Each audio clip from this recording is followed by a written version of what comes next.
there was this one morning where I walked into the bathroom and I was standing in my underwear brushing my teeth in front of the mirror. And I looked up at the mirror and my first thought was, ugh. I noticed that my jowls were starting to look like saddlebags on a pack horse at the Grand Canyon. And I had like these crazy lines by my eyes, and my neck was really like kind of saggy, and one boob was hanging lower than the other, and my gray hair was coming in. And as soon as I started kind of critiquing my thoughts or my looks and appearance, then my mind, Rich, started going, fuck, I didn't get that email back to that person, and I got that presentation I need to do, and my God, did that speech just cancel again? What the fuck am I going to do? And then I look down and the dog needs to be walked, and then I think, I got a Zoom call in 9 minutes. Like, I got to get my shit. And before I knew it, my whole mood was low. I felt overwhelmed. I had taken myself down mentally. I just wanted somebody to walk in and be like, Mel, it's going to be okay. Like, you got this, girl. Like, it's lift your head up. You can handle this. I don't know what came over me, Rich. This is pathetic. But standing there in my underwear in front of my bathroom sink, I raised my hand and high-fived my reflection. And I cracked a smile because it's so fucking corny. I even thought of that guy, Stuart Smiley from the SNL skits. Remember that? I'm nice, I'm kind, people like me. Went on with my day. That was it. Snapped a photo, though. No, not that one. Oh, not that one. Not the first time. And then I kept doing it. I did it probably for a week or two. And here's the weird thing about it. I started when I woke up after doing this high-five your own reflection in the mirror thing. I actually started to feel like I was looking forward to it. And here's why. You know, I've spent a lifetime, just like you, standing in front of the mirror. And what I realize now is that when I'm standing in front of a mirror, I'm either critiquing or picking myself apart, or I'm ignoring myself. And when you start to high-five your own reflection, it starts to build a partnership within you, with yourself. When you walk into the bathroom and you see your reflection and you've been greeting it, it's like seeing another person. It's the strangest thing. You start to realize how often you fucking ignore or destroy yourself when you see yourself or beat yourself up. And here's what's also crazy. You have a lifetime positive association with high-fiving other people. Sure. As a runner, as a racer, you have gotten so many high fives, Rich. What does a high five say to you when somebody gives you one? You feel seen, you feel appreciated, you feel energized by it, and it's an exchange of energy. It's not the same, and you talk about this in the book, it's not the same as like self-talk because there's a participation involved in it. There's like a communion aspect to it. Yeah. And, you know, if you think about it, you're so good at celebrating, seeing, and cheering for other people in your life. You plan birthday parties, you reach out to people when you're worried about them, you help out colleagues, you cheer for your favorite sports teams, you high-five people like Rich as they're running races past you, you buy people's merchandise, you do all kinds of stuff for other people, but nobody's taught you how to do it for yourself. In fact, the reason why it feels fucking weird to high-five your own reflection is because you've been taught to do the opposite. Why is the default to just beat ourselves down like that? I mean, it is crazy. We would never treat anyone else in our lives, especially the people we care about, the way that we treat ourselves in terms of the self-talk or the narrative or the critique or the, you know, the kind of harshness with which we, you know, judge our appearances, our behavior, the way we, you know, think back on things that we said the other day and just are horrified by our own selves. And it's, I don't know if it's everybody, but everybody, it's most people. Except for Buddhists. I mean, I think that they're like if you're a big practicing Buddhist, that's a monk. Right. That's like just why can't the default be the good things though? Well, why is it wired that way? You know why? There's cognitive bias. There's a bias towards negativity. And it's a protection mechanism that's a default from evolution, that if you remember the bad shit, you're more likely to spot it when it happens in the future. So you can avoid it. And here's where I think it begins. I believe my theory is that it begins two places. Either you, or that could be both actually, you either learned the pattern of beating yourself up because you had parents or caregivers that were hard on themselves or hard on you. And so as a child, you absorbed that pattern and you now repeat it and you don't even realize it. So those moments you're like, oh my God, I sound just like my dad or my mom.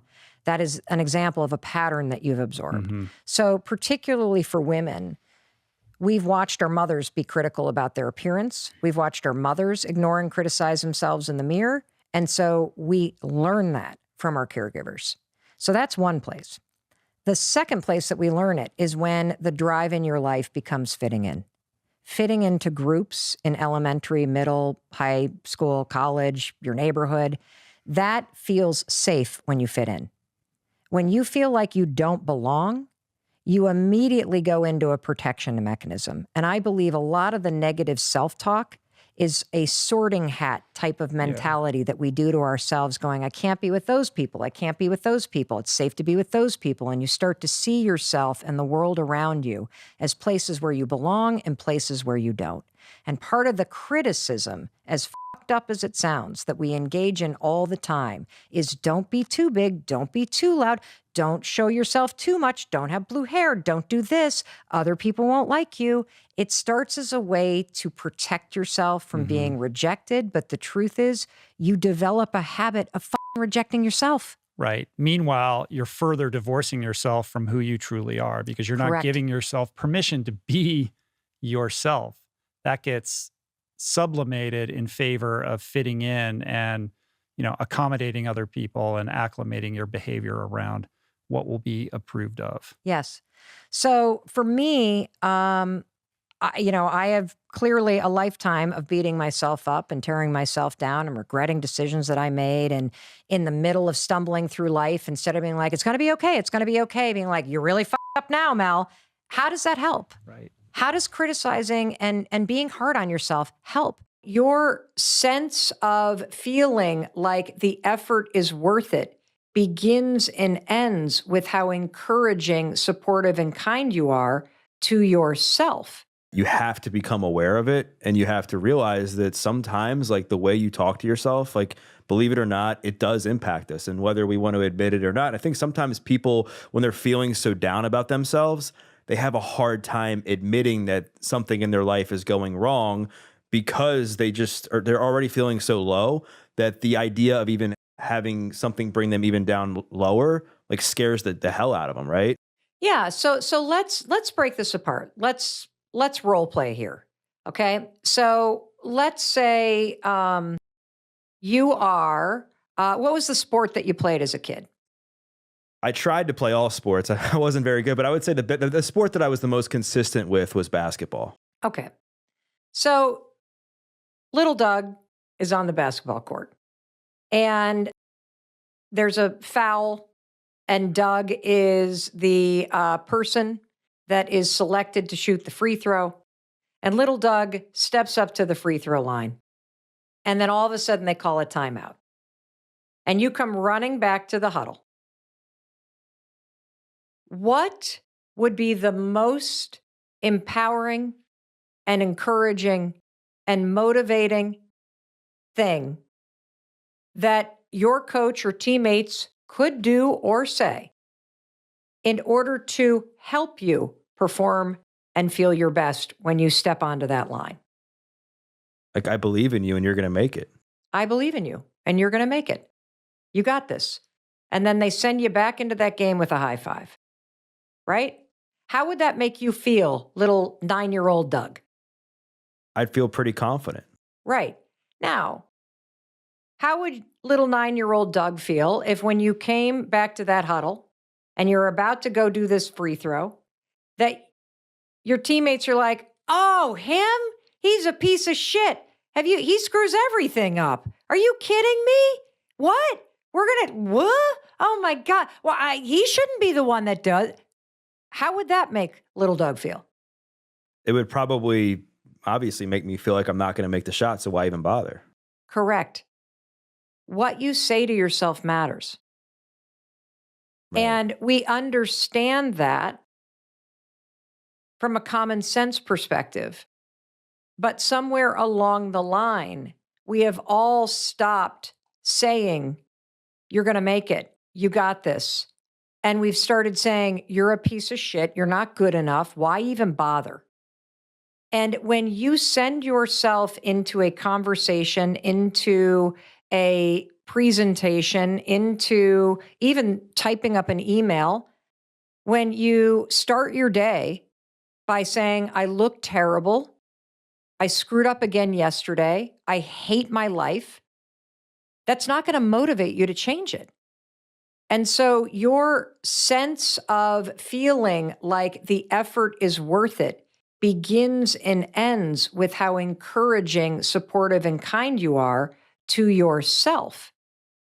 And, we can also take this little role play exercise and go, well, let's say you miss the shot and you come back to the sideline again. What could your coach say, or what would you want your coach to say to help you get your head back in the game and to brush off the mistake that you just made? Like, you did your best, Doug. You'll get them next time. Like, get back in there. And I have a feeling you're going to be a positive contribution to the team. Yeah, that's right. Shake it off. You did Shake your it off. best. You're going to do it next time. This is how, you win some, you lose some. Let's go. Now I need you to win some, right? I believe in you. I think one of the role plays that we could maybe go into that I think is pretty common with people is that they acknowledge that they maybe have to start talking to themselves better. But whatever they start to say that's positive, there's this cognitive dissonance because they just don't believe it. Right. How do you get somebody who for the last 10 to 15 years has just been completely destroying themselves self-talk wise, begin to build some consistency with that, so now that becomes a new habit that they're talking to themselves in a more positive way and they actually believe it instead of just saying it? This is a phenomenal and really smart question. If you have been trashing yourself for 10 years, you do have a cognitive dissonance. You don't even hear it anymore. Right. Because that negative, you're a piece of shit, you're not good enough, you screw everything up, first began as something you said. Then it became a belief. Your brain started to align with the belief and it starts to become your identity. I always screw things up. And I want you to hear me loud and clear. If you are on social media and you ever go to the Discover page on Instagram or on TikTok or on any platform, that social media platform has put together a mosaic of content that aligns with everything that you consume in your feed.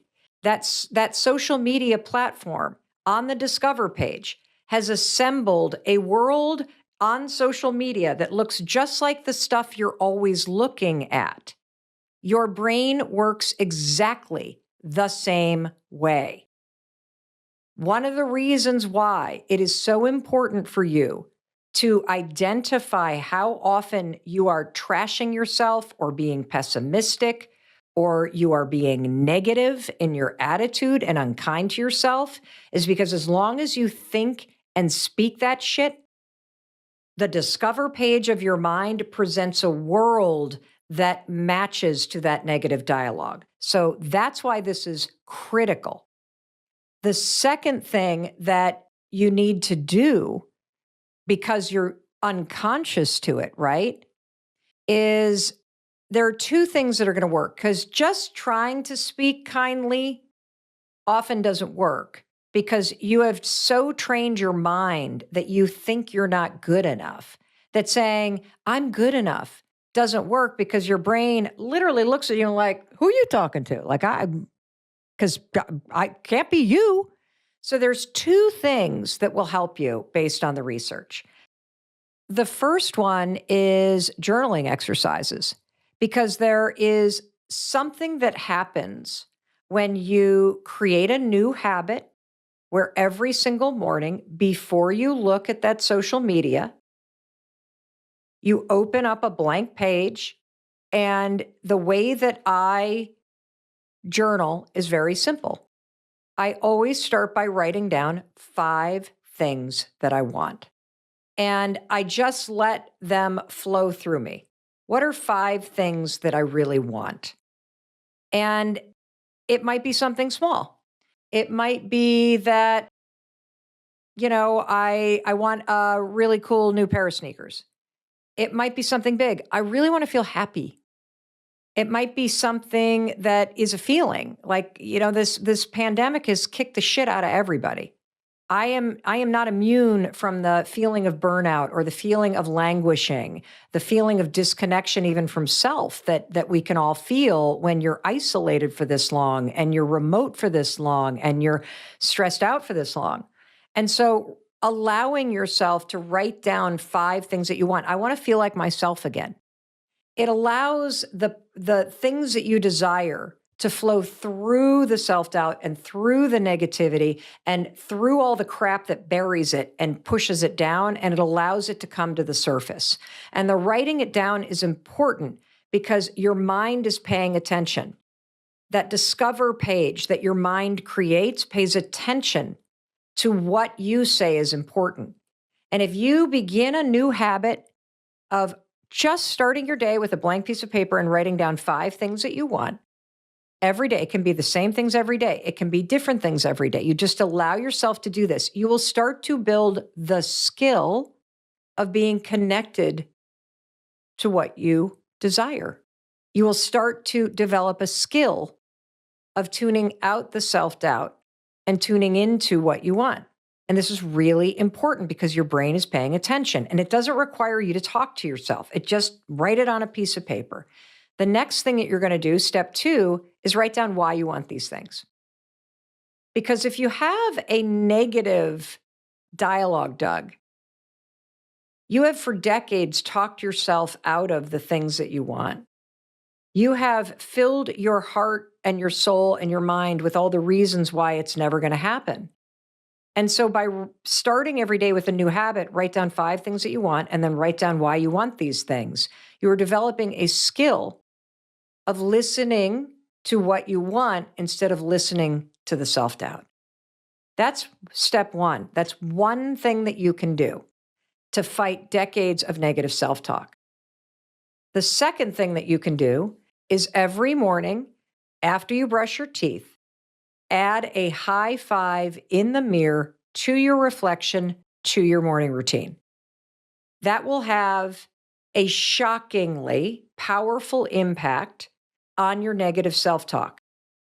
And the reason why it does is because your brain watches you do it, and you only give a high 5 to somebody that you believe in, that you're rooting for, that you're kind to, and that you want to see win. And what we've found based on researching this simple habit, adding a high 5 to the mirror every single morning, you don't say a word. As stupid as it sounds, just high 5 the mirror. What we have found after researching this for 18 months and having 153,000 people from 91 countries do this for 5 days is that it has a profound effect on how you speak to and how you see yourself, because it is an action that demonstrates to your brain that you care about yourself and you support yourself. And so those are 2 physical things that you can do to start to shut down and fight back against the critic that is programmed into your head. Hi, how are you? I saw you in the back right. I'm sorry I had to run out. Whatever. No, it was too powerful. I did not have enough napkins. It was deep because my mom died of cancer. So when you mentioned the woman with the I was like, oh, I can't be here. And then you literally hit the nail on the head, because a lot of times I don't know. So my company's new. We're a woman-owned small business, and being in this space with all these people, like these millionaires and these CEOs, these executives, and I'm a woman from Haiti, and then we're just trying to make it, and then I kind of sort of made it to yesterday. It's amazing, but every single day I wake up and I'm in fear. I'm like, am I good enough? Am I gonna do it? am I going to do it? Am I going to become a woman-owned small business? It took forever. 8 months to be exact. You know? Okay, it only took you 8 months? That's a long process for woman-owned small business. It's just to get that certification. I understand, but what I'm saying is, even the way you're telling me the story, you're not giving yourself enough credit. And that's when I was like, oh my God, I need to be nicer to myself. Nicer? Okay, your business needs it. You want to make more money? You want to have more fun in business? Yeah. You want to go after even bigger fish than the 36 states that you just landed? You have to start treating yourself better. You have to become your biggest cheerleader. You have to look in the mirror. Yes, criticism will not grow your business. Yes. But it is. It will not grow your business. It's making your business harder. You want to be successful in business, you must be kind to yourself. You must cheer yourself. You must say, tell me something small that you did today. I have 2 hours sleep. I make Great. every single client I wanted to meet. Okay, so here's the thing. You had 2 hours of sleep, and you still met every single client. You deserve a high five. Okay, tell me something else you did today. Thank you. Something else? Oh, I was crying a lot. So before I met my next client, I had to make sure I had my makeup redone. Okay, so you had your makeup redone after you're crying in my session. High five. There you go. Do you see what I'm saying? Yeah. You don't give yourself enough credit. You're focusing on the thing that's not working. You're beating yourself up. You will not reach empire status, and you deserve to build an empire. You are not some little girl from Haiti. You are a woman on a freaking mission who deserves support and celebration, and that begins with you and how you treat and see yourself. Yeah, no, that's why the whole time I was like sobbing, and this man was like, it's gonna be okay. I was sobbing, and then when you like with the woman with the cancer, to this day I never visited my mom's grave. 8 years. When are you going? When are you going? When are you going? Okay. It's just like that, because like right now I'm at a point in my life where like, I have everything I could ever imagine. Yeah. But she's not there to see it. Yes, she is. You know, but you get, No. Yes, she is. Yeah. Yes, she is. Yeah. Your mother is still here.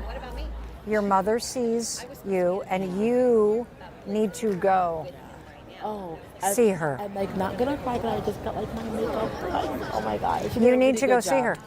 She did a really good job, and you're doing a really good job. Thank you. Honor her and honor yourself, and find the courage to 5, 4, 3, 2, 1. Go see your mother and sit with her at her grave and tell her how amazing you are. This is a realistic place, and like all these like men and I don't give a shit about these men in suits. They don't either. Who cares? We're having a deeply spiritual conversation that will change the trajectory of your life. No, Stop running. Stop auditioning. You've arrived. that's deep. Oh my God. What did you just Okay. get? I've arrived. What does that mean to you? I've kind of sort of made it. Kind of sort of. Kind of, sort of. Okay, I'm going to turn around. We're going to have a do-over. What does I've arrived mean to you? I'm able to work from anywhere in the country and still make money and take care of my family. Yes, you have made it. Not a kind of sort of have a on some days. No, I have made it. I want to hear you say it. Made it. Say it louder. I have made it. Do you believe that? You need the 5-second rule is going to help you take action. You need to start looking at the woman in the mirror and seeing a person. And seeing a person you're going to keep on high-fiving as she goes and gets even bigger and happier and more successful, because that's what you deserve. Will you go see your mom? 5, 4, 3, 2, 1. Will you go see your mom? When I make $1 million. So you're going to see your mom in 2022. Yes. Great. I'm going to see my mom. You're going to go see your mom in 2022. Yeah. Let's talk about that. If someone's sitting there right now, passionate about something, wanting to get inspired, wanting to do something, but they're settling for the pain of where they are. And that's why I asked that mediocrity and happiness question. Yeah. It is really that dance between I'm going to settle for where I'm at, or I'm going to be where I want to be. How do you think about that journey? How do you You know what start? just popped into my mind Yeah, in a weird please. way? Cancer. If you got diagnosed with a cancer that was treatable, would you try to treat your cancer? Yes. Of course you would. Because otherwise it would kill you. When you feel this call or this burning desire. And I feel like we all have this flame inside of us. We are not like a boiler where the pilot light can blow out. That is not how a human being is wired. You, whether you're stuck, whether you're in pain, whether you're suffering, you still have this flame inside you that is burning. And when you actively engage in your own campaign of misery and you actively tell yourself the reasons why it's not going to work, or the reasons why you can't do it, or the reasons why now is not the time, or you're never going to make it happen, or it was great for Jay or great for Mel, but nothing ever works out for.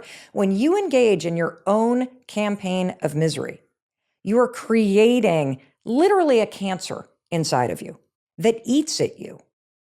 And we don't realize that by engaging in this campaign of misery, because it's active, that flame is burning inside you and you are actively convincing yourself not to do anything.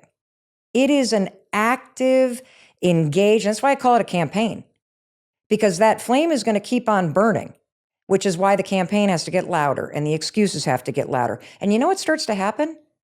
Is you start to listen to that campaign and you start to feel pain because there's something burning inside of you.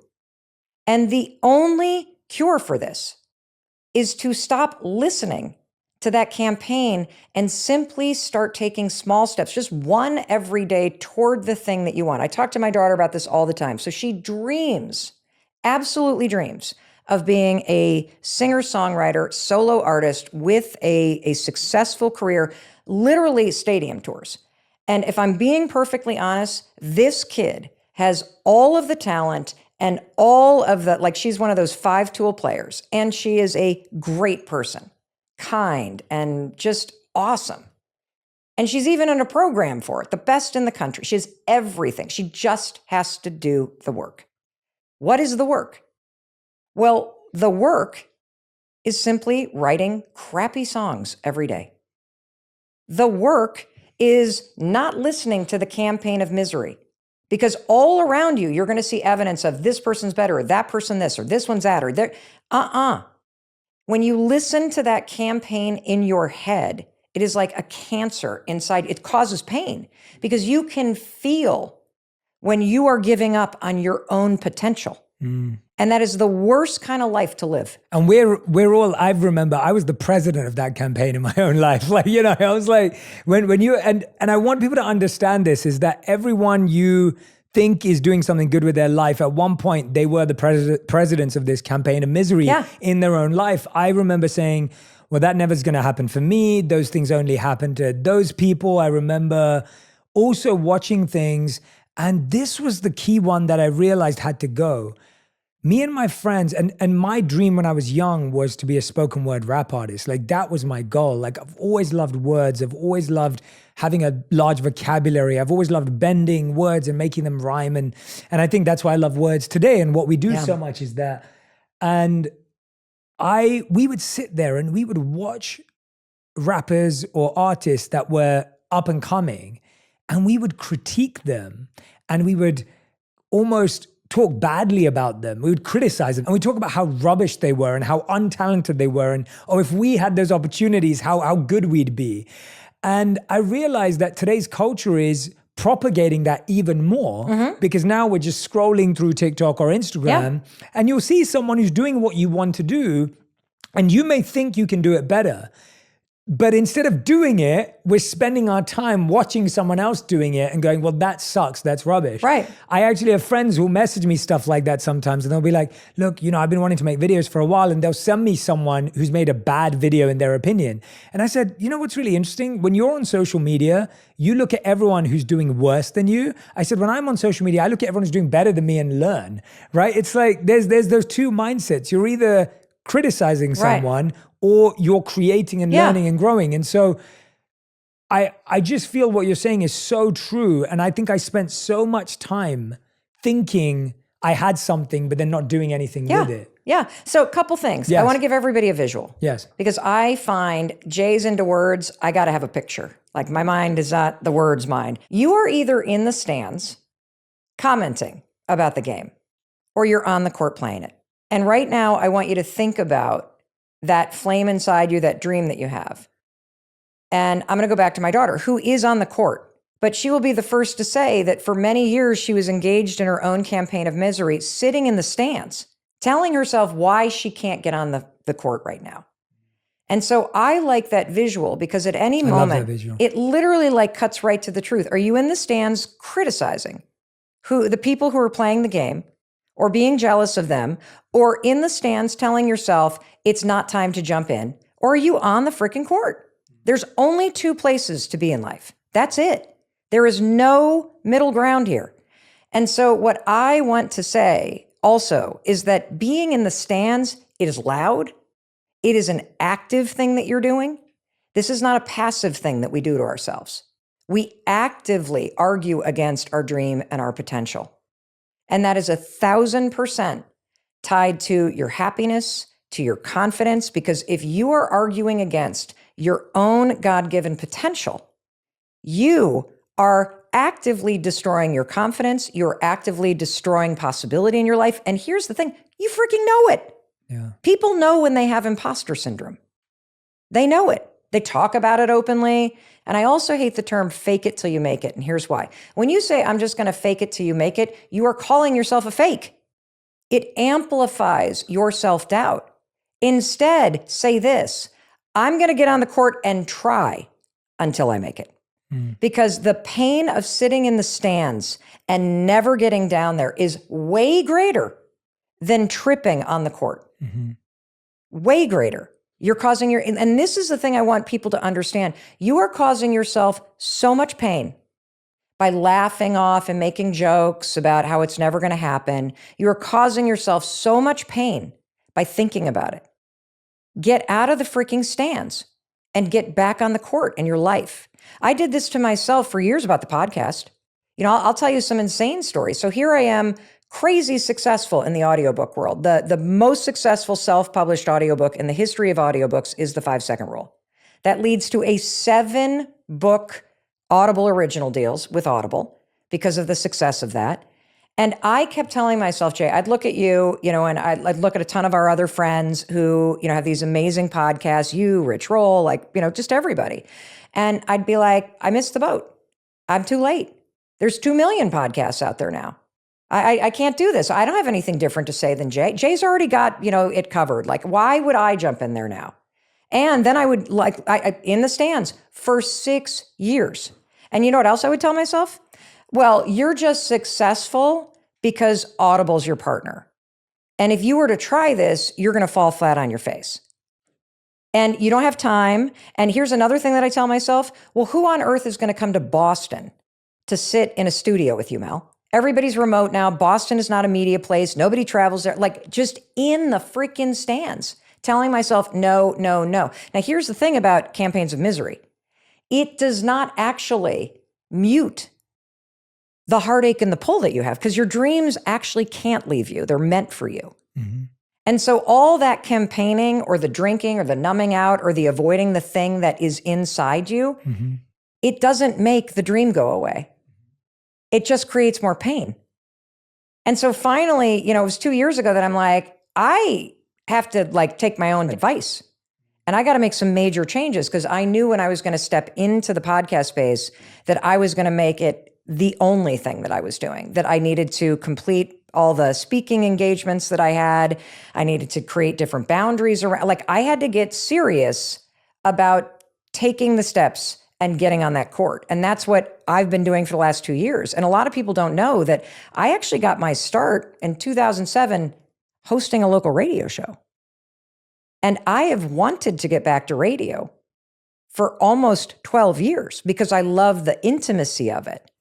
And so, and I can't, this, you can't share your life in real time in an audiobook. No, definitely not. You can't do it in a 60-second reel.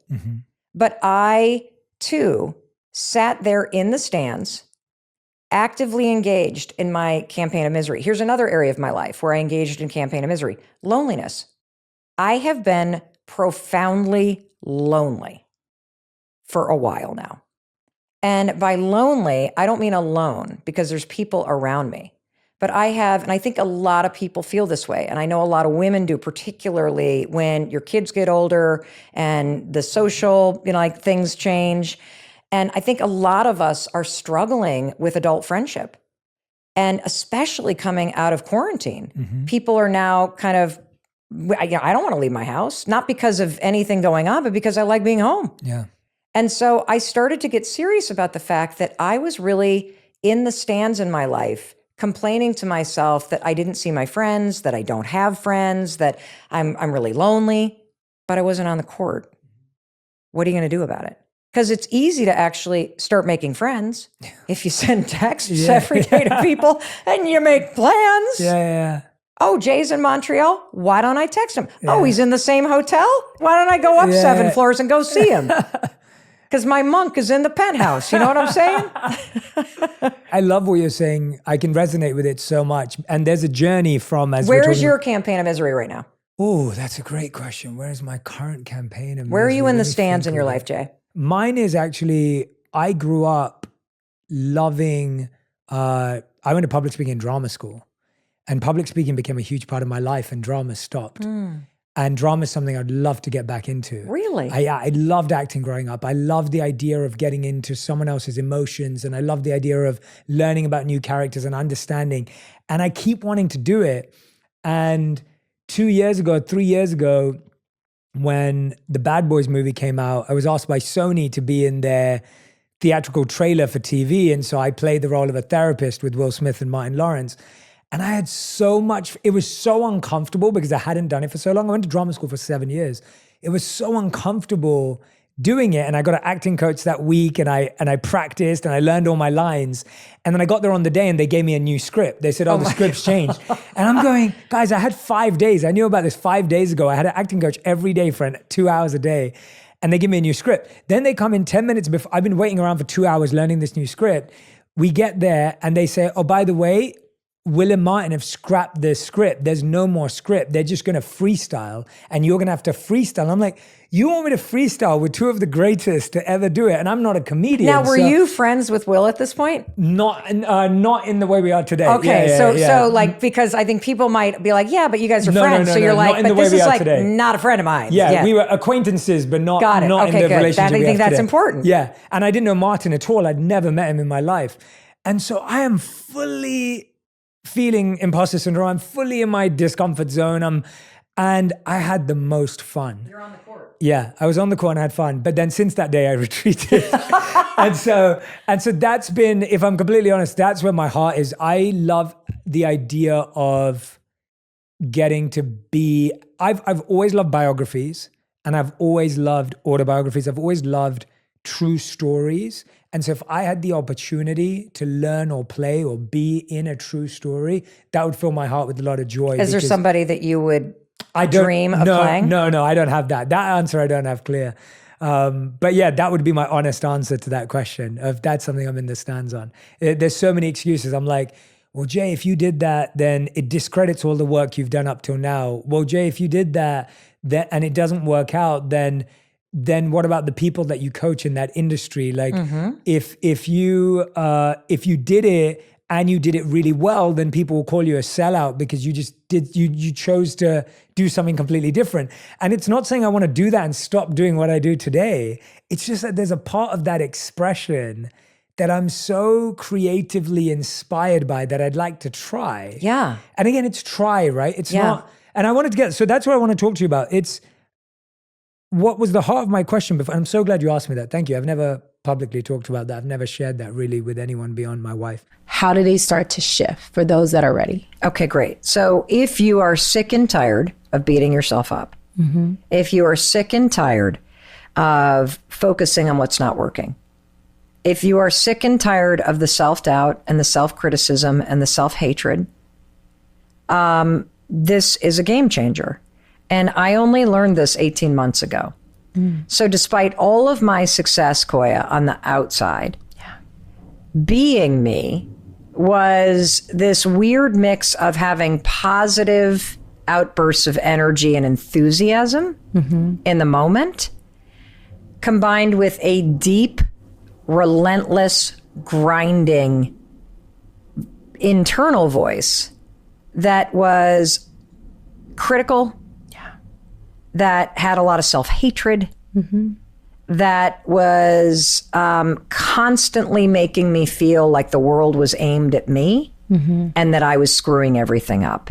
Yeah. That was my experience. And I think that is the majority of people's experiences. That no matter how good it looks on the outside, the majority of human beings who are adults either can't look at themselves in the mirror, and this was a huge wake-up call in researching the high five habit. 50% of men and women, and this is not a blind, double research, PhD-backed study. This is looking at hundreds of thousands of people that are taking the high five challenge. This is looking at, the millions of people that follow me and the feedback that we're getting. 50% of the people that first try to do this high five habit, which I'll explain in just a second, report that they can't even look at themselves in the mirror. There is so much self-hatred, Right. or disgust, or judgment. It is so sad. And I am on a mission to wake everybody up and to teach everybody a fundamental, simple habit that unlocks science in your brain and in your nervous system to help you break the habit of self-rejection and self-hatred and self-doubt. Right. And that's where the high five habit comes in. And so the high five habit is very simple. First, I'm going to explain it, and then we can kind of unpack it however you think will benefit everybody that's listening. So all you're going to do is you're going to stand in front of the bathroom mirror, and I want this to become part of your morning routine. And there's lots of science around why I want you to do in the morning. We can get to that in a minute, but you're just going to stand in front of your bathroom mirror. And I want you to take a moment and I want you to look at the human being in the mirror. And that right there is a complete change from what you're doing right now. Because what you're doing right now when you stand in front of the mirror and you brush your teeth, or you stand in front of the mirror and you get ready for your day, is you either ignore yourself, you won't even look at yourself. That's a form of self-rejection. Right. Or you focus on all the things that you need to fix. Your hair, your makeup, the things you don't like. And so you start your day with a habit in your morning routine of rejecting yourself. And that habit of self-rejection has created the insecurity that you feel. Yeah. That habit of self-rejection is what drives your need for validation externally. That habit of self-rejection is why you think you're only worthy if somebody else says that you're worthy. And so the high five habit is all about using science to break the habit of self-rejection and replace it with a habit of self-empowerment, self-acceptance, self-compassion, self-love. And here's how you do it. You're just going to stand there. You're going to look at the person in the mirror. And notice I'm not saying reflection. Right. There are two people in the bathroom every morning. There's you and there's a human being in the mirror who has been waiting for you to wake up and realize that they're there. They are trying. They are doing their best.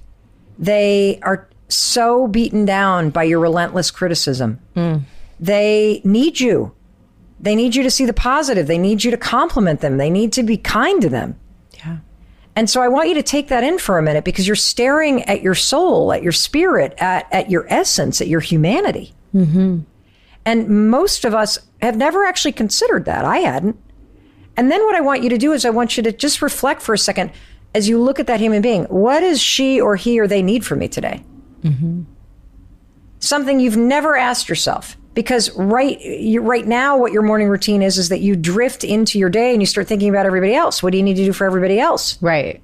What's all the things on your to-do list? You have skipped the most important person, and that's the human being in the mirror. And I want you to literally stop and ask yourself, what do she, he, or they need from me? And it might be, I need you to have some freaking fun. I need you to stop being a bitch. I need you to be a little more positive here. I need you to reach out to some people. Yeah. And ask for some help. Something will pop in your mind. Yeah. And then take a deep breath. And then, as cheesy as it sounds, I want you to raise your hand and I want you to high five that human being in the mirror. And something crazy is going to happen. So this is why this is so revolutionary.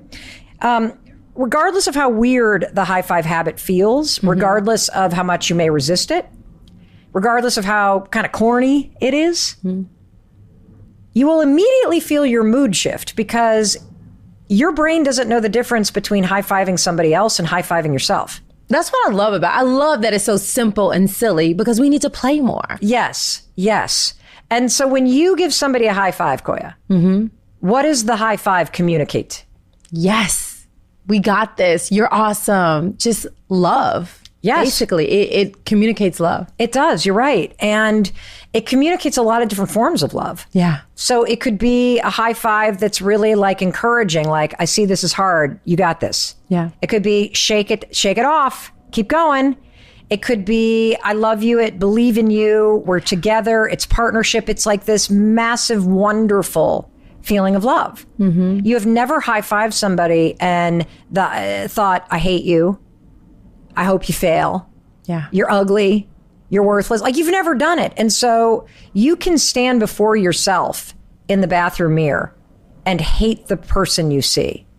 But the second you physically raise your arm and you do the motion that you've done your whole life, your brain shuts off all thinking and it taps into the programming in your mind that says, I believe in you, I love you, I see you, keep going. And then you feel this boost in your mind because, and in your mood, every time somebody else is giving you a high five, your brain has released dopamine. That's why high fives feel so good. Yeah. The other reason why a high five feels so good is because your nervous system recognizes it as somebody celebrating you. And so you get this affirming life energy that jolts through your body. And so your brain, again, and your nervous system doesn't know the difference between me high-fiving you and me high-fiving myself.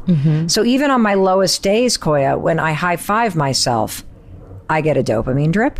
Yeah. And I get this nervous system boosting the energy. And that's why it feels so good. We are using programming in you and aiming it back at you so that you have the benefit of belief, of self-love, of positive mental programming, of dopamine, and of a jolt through your nervous system. It's freaking bananas. That's amazing. Yeah. I love that. I love that it's so simple. I love giving myself a high five.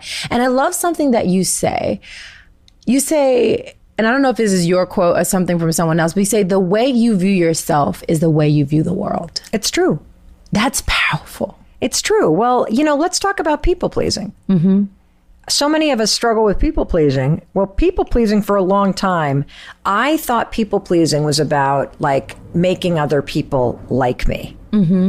That's what you're doing, but that's actually not the source of people pleasing. People pleasing is not about the need to be liked by other people. Right. People pleasing results from you not liking yourself. So people pleasing is about you and your self-hatred and your insecurity. Wow. Yes. That's going to wake a lot of people up. What did you just get from that? People pleasing is more about how you feel about yourself than how you feel about others. Correct. Because here's the thing. If you like yourself, even though you're not where you are, even though if you like yourself, even if you don't like where you are in your life right now, if you can still look in the mirror and see a person who's trying, a person who's worthy of support, a person that you're going to root for, a person that you like because you deep down know, even though you're way more than you want to, even though you don't have the money you want, even though you're not in a relationship yet, whatever it is that you've been bashing yourself for, if you can look in the mirror and see somebody you genuinely like because you know deep down they're a good person and they're trying and they've survived a lot and they are a person that's worthy of being liked because you know who they are at their core. If you can feel that way about yourself and treat yourself that way by giving yourself a high five, that's how you demonstrate that you like yourself. When you go out into the world, if somebody doesn't like you, it does not take away from the fact that you still like yourself. Right.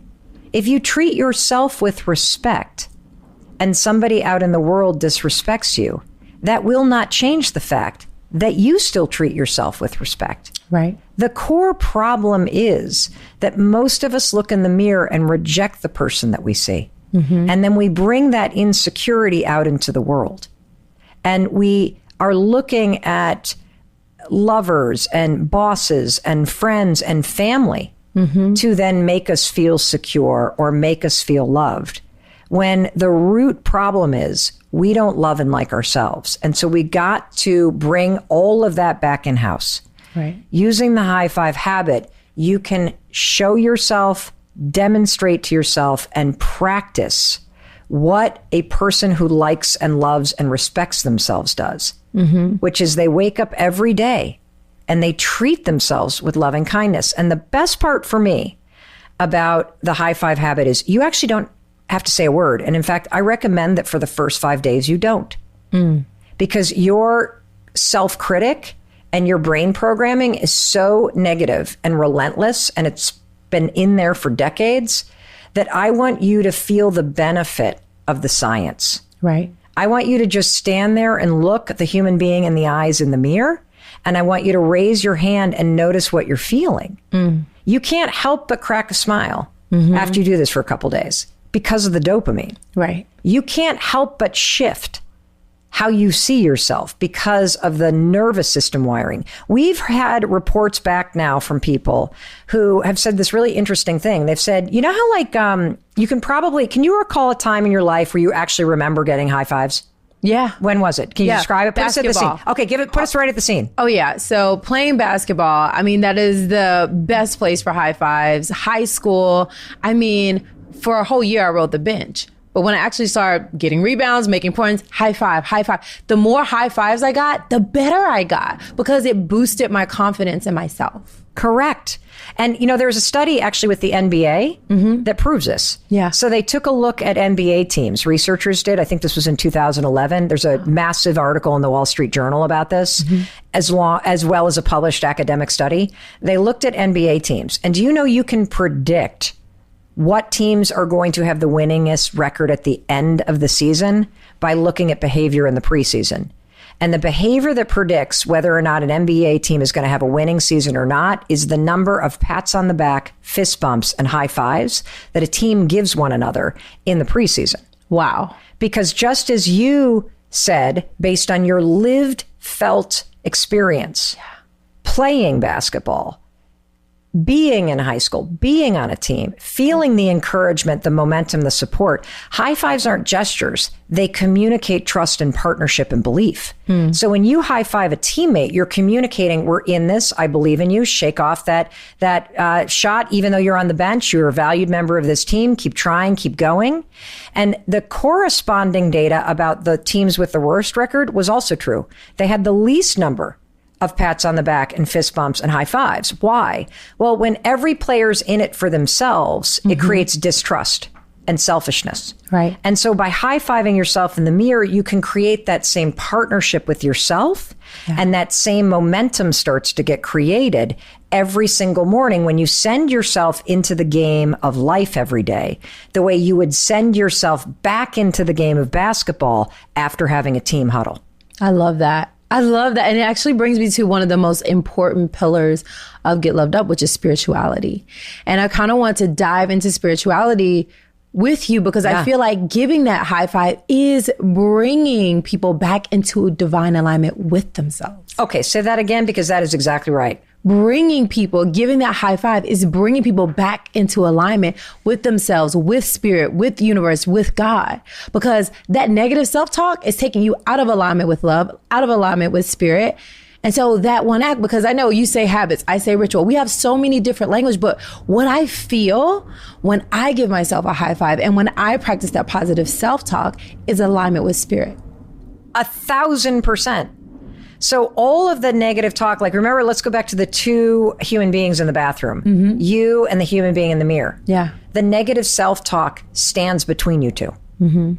And when you go to raise your hand and high five yourself, it is a moment of divinity with yourself, with your universe, with the spirit, with God, with whatever you believe in. You will feel that energy if you allow yourself to. You will feel yourself coming home. You will feel yourself stepping back into alignment with who you truly are in your essence, which is a being that is worthy of love, a being that is worthy of support simply because you exist. Yeah. Like today is my 53rd birthday.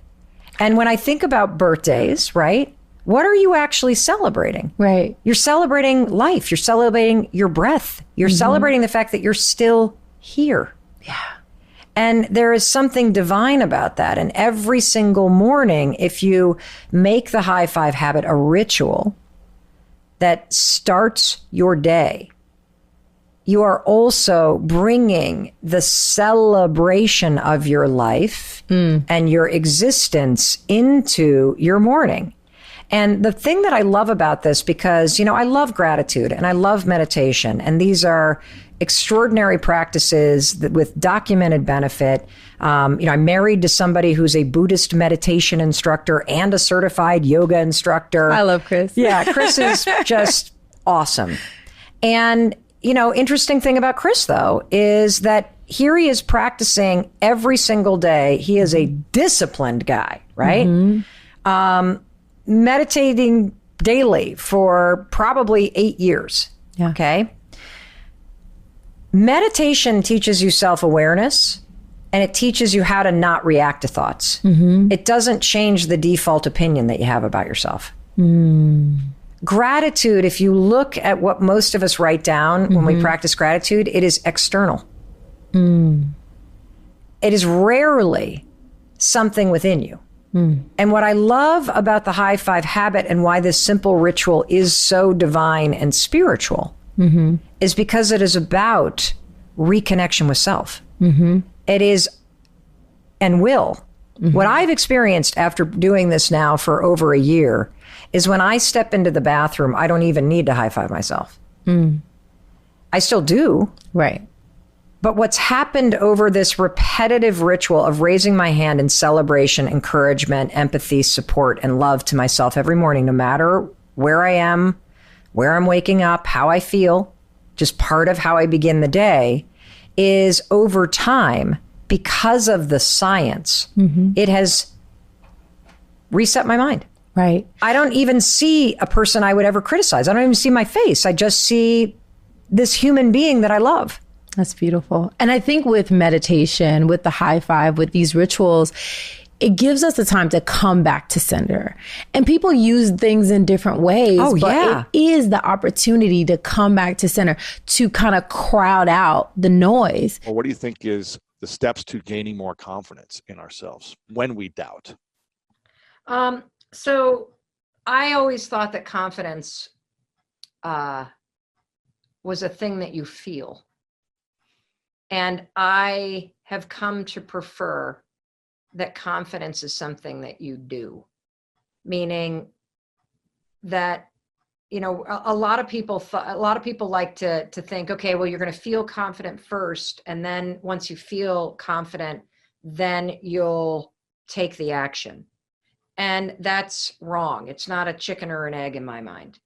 I think what happens is you have to force yourself in a moment of self-doubt to do something. And when you see yourself taking action, the confidence follows. So I have created my own definition of confidence, which is confidence is the willingness to try.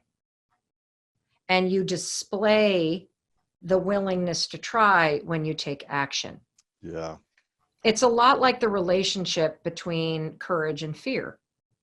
You can't have courage without fear. Courage isn't the absence of fear. It's acting in the face of it. And confidence isn't the absence of self-doubt. It's being willing to try, even though you doubt yourself. That's beautiful. That's going in the book. I'm quoting you in the book. Make it, baby. Make it your own. I love that. That's powerful. Yeah. And I think, you know, I'm sure we're very similar in the sense that we do a lot and we build confidence because we would take action. You in law school and public defending and all these different things you've done, which like, okay, I'm afraid, but let me go do it. And now, okay, I'm getting better. Now I feel more confident. It's not just let me learn something or let me read a book and now I'm confident in a skill that I haven't applied. I must apply it and fail a bunch and Yes. realize, oh, okay, I've gotten better. I have fallen over and over, and now I'm standing and I'm actually doing okay, and I'm doing even better now. Let me build my confidence there. So Yes. And look, here's the thing. I think that preparation and studying something so that you feel like you have an understanding of something can be an important first thing that you try, but don't let the studying of something become the reason why you don't actually take the next action. Yeah. Well, I need to get my master's. I need to go to business school. I need to go to whatever, and then never actually do it. When you can start doing something much sooner before needing to have all the credentials necessarily. Yes, there's very few things. Except for like being a doctor. Okay, maybe don't do surgery. Correct. Yeah. Yeah, a chemist, a doctor, something that requires you to actually have accreditation and specialized knowledge, an engineer, whatever. But most things that you will master in life will not be mastered by reading a book. You cannot learn how to ride a bike by reading about it. You have to get your ass on that seat and fall. Find your balance. Yeah. That's how you find balance, is by falling. Because balance is somewhere in between not being on the bike and falling. Or being on the bike and falling, rather. That's beautiful. So what we're going to talk about is confidence. What is it? Because a lot of us don't understand it. I know I didn't understand it. I had not the real confidence, I had the fake kind. You know, the really bossy, annoying kind, where it was really driven by insecurity. What we want to talk about is real confidence. The other thing we're going to talk about is the habit of self-doubt. The habit of self-doubt. So believe it or not, self-doubt is a habit. It's a behavior, a thinking pattern that you repeat over and over, and then it becomes automated. And when I can get you to understand that anxiety, worry, procrastination, self-doubt, they are all habits, then I can show you using science how you can break them. And then everything changes. And it all comes back to these 5-second decisions. If you had more confidence, how would your business and life change for the better? I'm going to tell you how mine had when I finally learned what confidence is and what it isn't. Number one, I know how to say no. How many of you have a hard time saying no? You have clients you can't stand. You have people that work for you that drain you. The ability to align your goals with values and actions. Fearless negotiator. Fearless. Greater self-control. By the way, let me stop there for a second because I believe that in today's world, this is the number one skill for you. Self-control. And we're going to give you tools today that are going to give it to you. You're going to make a lot more money and you're going to be a happier human being. Absolutely. And I'm going to show you how to do it. We can talk about change all you want, but I'm the kind of person that's about real advice for real people, and that's going to require some real action. So as I'm talking, I want you to notice what are the physical sensations, the feelings that come up in your body.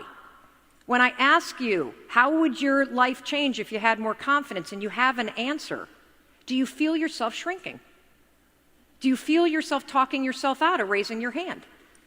Because if I can get you to start to isolate that pattern and that habit simply in how you respond to whether or not you're going to answer this question, if I can break that right there so that you learn to try, I almost fell off a minute. Oh, good, there's a thing. You learn to try, thank you. I'm going to like crowd surf right now. You got me? Okay. Then you can bring that anywhere. I'm into experiential learning because, I've got dyslexia, I'm ADD. It's really hard for me to read and retain. So if I feel it, if I have to do it, then it sticks. So let's talk about the myths and the truths about confidence, okay? Number one, confidence is a personality trait. Total baloney. Total baloney. Lots of extroverted people that are really bossy and annoying like I used to be, although I might still be a little annoying, but really insecure. Really insecure. There's a lot of introverted folks that feel uncomfortable putting themselves out there, but they really believe in what they're saying. So confidence is not a personality trait. Confidence is fixed. That's not true. You could be the most confident person in the world, and the person that you love leaves you. That's going to rock confidence. You could be a really great business person and then make a really bad decision and blow it all. That's going to rock you. Number three, the confidence starts with belief. This is where I go against so many other people, I actually believe that this is not true. I think that thinking positive thoughts will certainly make you feel better in the moment, but it's not going to create change that you want. That you can be a negative, frustrated, depressed, anxiety-ridden son of a gun, and you can still take action. And that taking action is key. You see, here's the truth about confidence. First of all, it's not a skill, it's a trait. And that's good news. It's not a trait. Oh, it's a skill, it's not a trait. See, dyslexia on full display. I was not lying about that. Confidence is a skill, it's not a trait. Confidence is situational. So there are areas of your life where you are confident, and then there are areas of your life where you have a ton of doubt. And here's the most important one. Confidence begins with action. Now, this is not something that I made up, and in a second I'm going to show you the science. I want you to write this quote down. If you have a problem that can be solved with action, you don't have a problem. So a lot of us talk about the problems that we have, but they're actually not problems. We're stuck in one of the traps of self-doubt. And that's what we're going to be talking about in just a second. But first, I want to show you how you build confidence. And let's look at the research, because there's really, really strong research on this. If you want more information on this, just Google the confidence competency loop. The confidence competency loop. Let me show you what this is.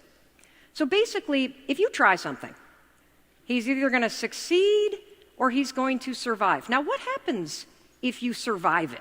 Like you really blow it, but you survive it. Well, you learn something. And then when you learn something, what are you doing? You're building skills.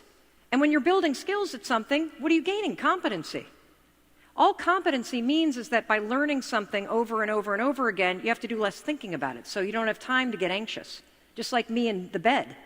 I had time to lay there, so I was thinking about all my problems.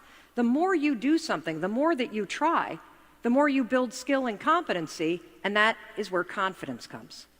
So I want you to walk out of here not only with the 5, 4, 3, 2, 1. Catch yourself when you feel yourself shrinking. Catch yourself when you feel yourself editing yourself or silencing yourself.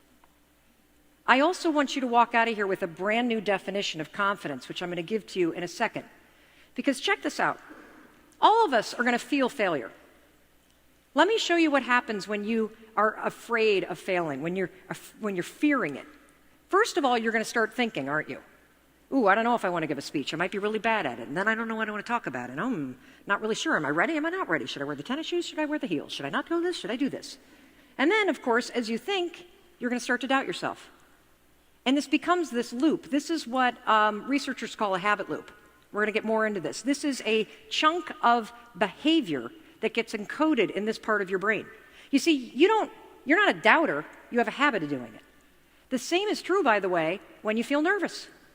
You start overthinking. The same is true when you start feeling insecure. The same is true when you feel like a fake. The same is true when you start to get overwhelmed. The same is true when you start to fear rejection. All of those things, normal.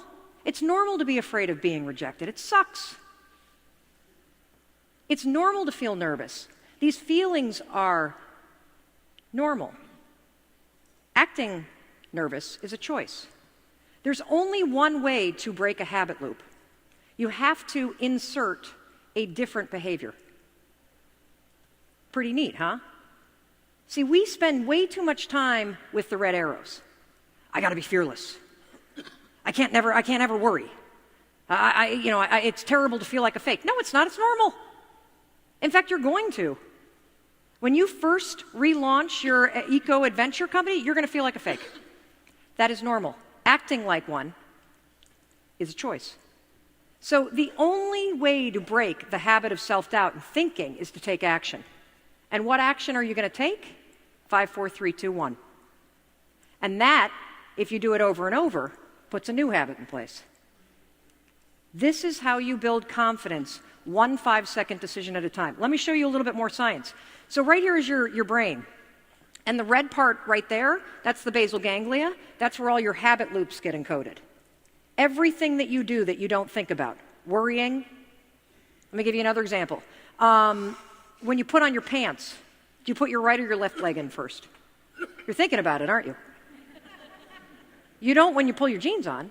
It's a pattern of behavior that is right here. Here's the other problem. This is also where worry is. This is where anxiety is. This is where depression is. This is where self-doubt is. It's all right here. This is where procrastination is. What happens when you go 5, 4, 3, 2, 1 is you activate the prefrontal cortex, which you know is the part of the brain that you need for strategic thinking, for acting with courage, for changing. So the truth is, in 5 seconds, you can change anything, and that changes everything. And I want you to understand that to feel more confident about the things that you want to do in your next chapter, it begins with being willing to try. So if confidence is the decision to try, because I also like the idea of you not thinking that the big topics like confidence are about how you feel. I want to make them action-based, because you can't control how you feel at times, but you can always choose how you act. So if confidence is the decision to try, here's the definition of self-doubt. It's the decision not to. See, one of the things that I've come to realize is that when you talk about self-doubt, it's such a big term that you tend to think that it's just nothing that you can control. But what if you started to consider that self-doubt is actually a decision? It's going to give you a lot of power. Now remember, I told you that your doubts create mountains and your actions move them. So let me show you the 4 traps of self-doubt. This is really incredible stuff. So the 4 traps of self-doubt, because I just said confidence is about an action, self-doubt is a decision not to try, and there are 4 ways, 4 actions that we all engage in that are you deciding not to try. Here they are: hesitating, hiding, hypercritical, and helplessness. So I'm going to unpack these for you, and I want you to be thinking for a minute. I want you to think about that next chapter. And as I roll these out, I want you to think about, are you stuck in this? And by the way, I can relate to every single one of these. So when I think about the next chapter of getting into throwing events and creating more and more courses and doing bigger and bigger things, I can see myself in every single one of these, okay? In this video, I'm going to show you the specific way that you can use the 5-second rule to stop doubting yourself and worrying so much. Now, a lot of people will tell you, oh, just think positive, or try not to worry. It sounds simple, but it's not easy. And the reason why it's not easy is because it doesn't work. And actually, research shows that when you try to ignore your worries, it can actually make them worse. Look, I understand this topic more than most people because I struggled for decades, not only with worrying and self-doubt, I actually suffered from anxiety and panic attacks for almost 25 years. And in fact, I took Zoloft for 2 decades to control my anxiety. Using the 5-second rule, I've not only been able to stop worrying and doubting myself, I've cured myself of anxiety, and I've been off meds for more than 4 years. I'm panic attack free, and I almost never, ever worrying about anything. And you can teach yourself to do the exact same thing using the rule. First, here's what I want you to know. You're not a worrier. A lot of us call ourselves a worrier, right? Oh, I'm a worrier. You're not a worrier. You have a habit of worrying. That's a very big difference. You've allowed your mind to drift and linger on negative thoughts so many times, it's now a pattern of behavior that you repeat, and you don't even realize it. And that's actually good news, because that means that you and I can use the science of habits to break the habit of worrying and the habit of doubting yourself. In the language of habit research, the 5-second rule is what psychologists call a starting ritual. It's a tool that you can use that will interrupt the negative thought patterns that are encoded in your brain as habits and trigger positive new thought and behavior patterns. The 5-second rule is shockingly effective because it works with all the latest research about habits. What I've learned using the 5-second rule is that I do in fact have control over what I think. And when you use the 5-second rule, you'll discover that you do too. Here's how you're going to use the rule. The moment The moment that you feel your thoughts drift, and have you ever noticed how worrying and self-doubt, they have a way of literally like taking you away from a situation. You can feel your mind go from the present moment to drifting to something negative. Maybe you're sitting at a meeting at work and suddenly you start talking down at yourself and doubting yourself. It happens like that. But the moment that you catch yourself do it, that's a moment of tremendous power. You have a decision to make. You can either sit there and listen to the worry and listen to the self-doubt and let it hijack you, or you can make a decision to assert control. That's when you use the rule. You're going to use the countdown trick, 5, 4, 3, 2, 1. It's essential. Counting backwards interrupts the negative thought pattern. It's also going to awaken your prefrontal cortex, which is the part of the brain that you need to override a bad habit and replace your bad habit with a positive new one. So every time you feel your thoughts drift to something negative, or you find yourself worrying about things you can't control, 5, 4, 3, 2, 1, it'll switch the gears in your brain, it'll interrupt the negative thought pattern, it'll activate your prefrontal cortex, and you've just created a starting ritual that will prime your mind to accept a more positive thought. That is how you use the rule to change. Some days you might use the rule 20 times to interrupt your habit of worrying and doubting yourself. Hey, it's Mel. Thank you so much for being here. If you enjoyed that video, by God, please subscribe because I don't want you to miss a thing. Thank you so much for being here. We've got so much amazing stuff coming. Thank you so much for sending this stuff to your friends and your family. I love you. We create these videos for you, so make sure you subscribe. Mwah.